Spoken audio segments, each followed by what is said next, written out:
Praise the Lord.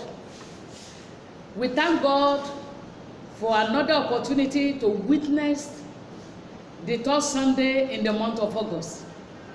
Little by little, my dear brethren, the month is going. We thank God for saving our life. May His name be highly praised in Jesus' name. Today again, we are going to the Word of God. Every day that we can see the break of the day, it is our duty to thank our Lord. And His Word is new every morning. Before we go into the Word of God, let us pray. And so, our loving Father, we honor you, Daddy. We worship you.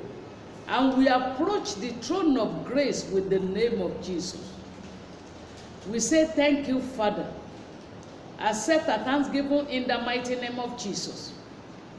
Right now, O Lord, I plead for your mercy to cleanse us of any sin or iniquity, knowingly or unknowingly, that can serve as impediment to your presence in our midst. Forgive us in the mighty name of Jesus. Heavenly Lord, by your mercy, let heaven be opened unto us. Give us understanding, O Lord, in your word, so that we will see the wondrous thing there. Open our eyes in the mighty name of Jesus. Open our ear in the mighty name of Jesus. Open our heart in the mighty name of Jesus. And let the entrance of your word meet us at the point of our need. In Jesus' mighty name I pray. Praise the Lord. The topic of the Word of God we are going to hear today is, how is God's investment in you? How is God's investment in you? How is God's investment in you? I'm taking my text from Gospel according to St. Matthew chapter 25. The story runs from verses 14 down to 30. But I'm reading 14 to 18 right now. And I read, "For the kingdom of heaven is as a man traveling into a far country, who called his own servants and delivered unto them his goods. And unto one he gave 5 talents, to another 2, and to another 1, to every man according to his several ability.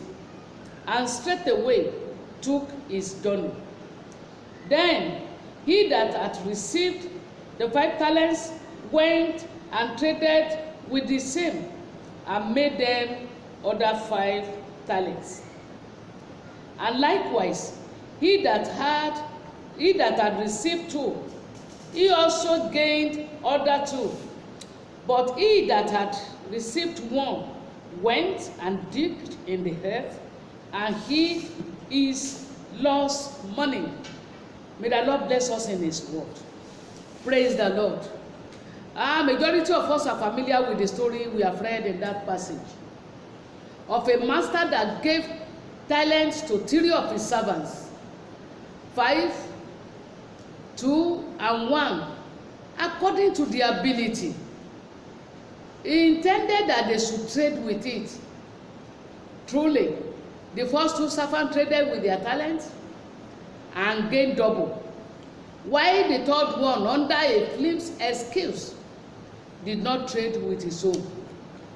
And we all know the result of this action of these 3 servants. At times, brethren, man put in a serious effort on a task with the expectation of good result, but not enough time man realize his heart's desire.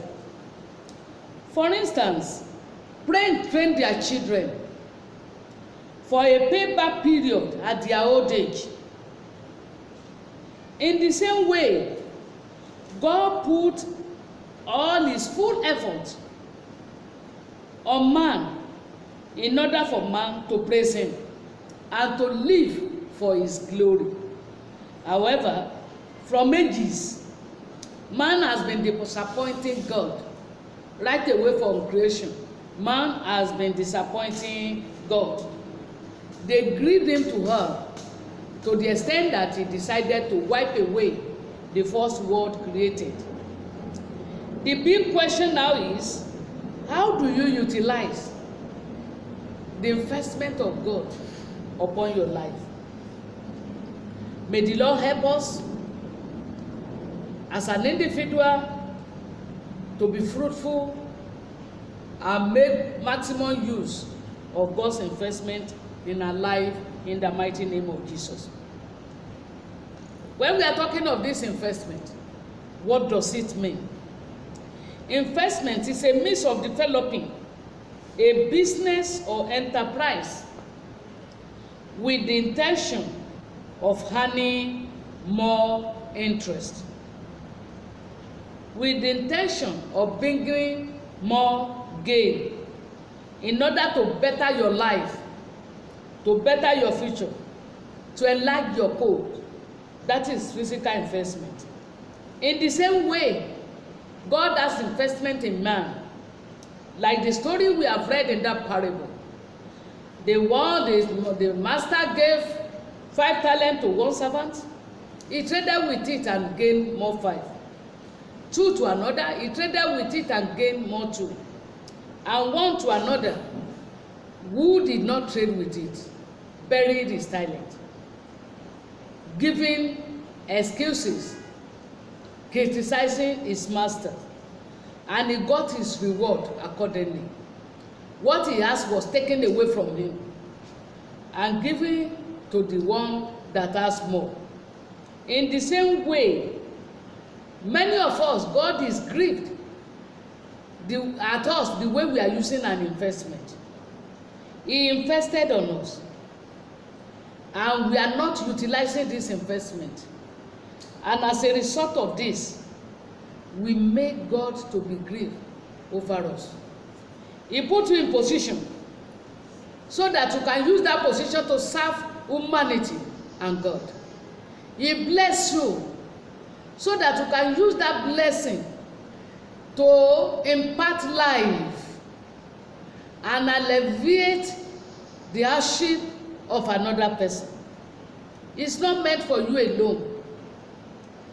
He gave you talents or spiritual gifts for the edification of the saints, to establish people in the kingdom of God, to enlarge the kingdom of Christ on earth through your fruitful evangelism. He gave you all ability that you need to make you useful in his vineyard. But it is an unfortunate situation. Many of us did not see God's gift in our life as an investment. Even for being alive, it is an investment. Because the life you are carrying does not belong to you. Somebody gave you that breath of life. And what do you do to the investment of God in your life? Are you using it to grieve him?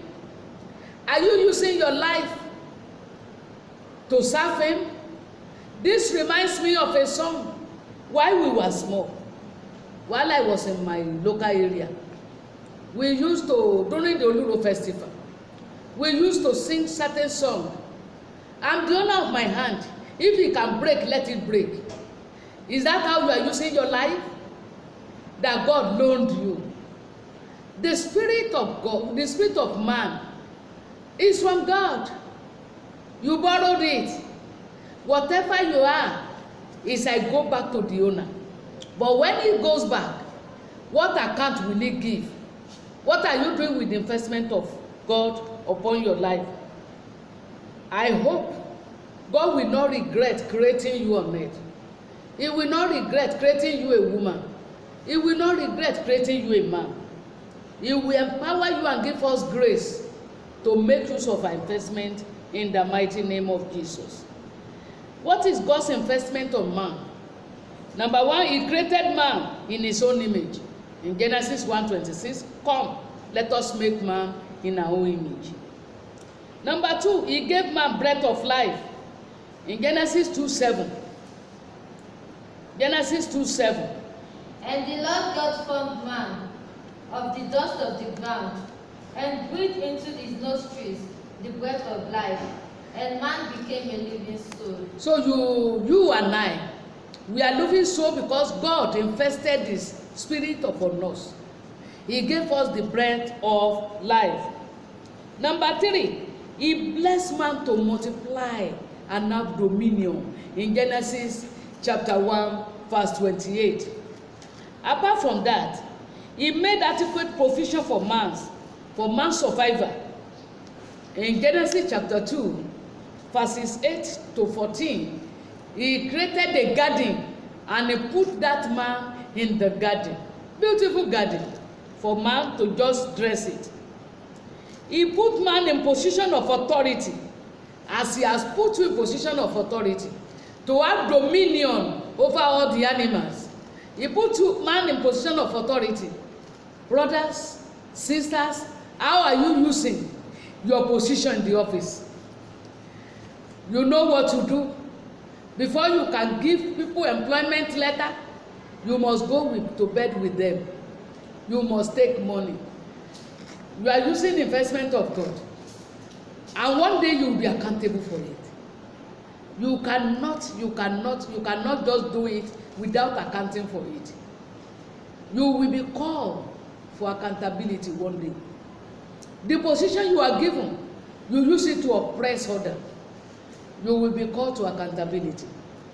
Election is around in some of our states, and you see how people are campaigning, cajoling people, trying to win their heart, so that they can vote for them to be in office. Let them just receive that vote. Most of these will forget what they are promised, and they will use their position to oppress those who vote them. God is watching you. It is an investment. It is an investment. God provided companion for man in form of a woman, a female gender. He gave to man to have companion, to enjoy, so that the life will not be boring. Oh, you female gender creation, how are you using your body today? Are you using to please God, or to disgrace the investment of God in your life?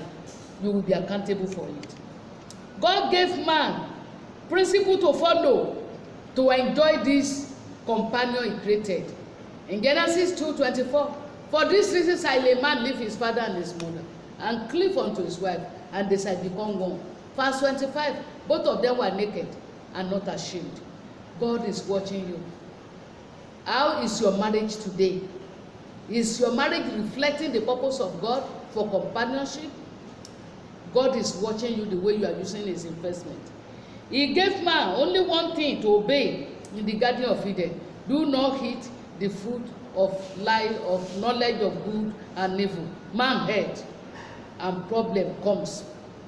Brethren, God's investment in you today, you may say, Mommy, you are telling us that is for the Bible times. He gave you salvation through his love in Genesis 3:16.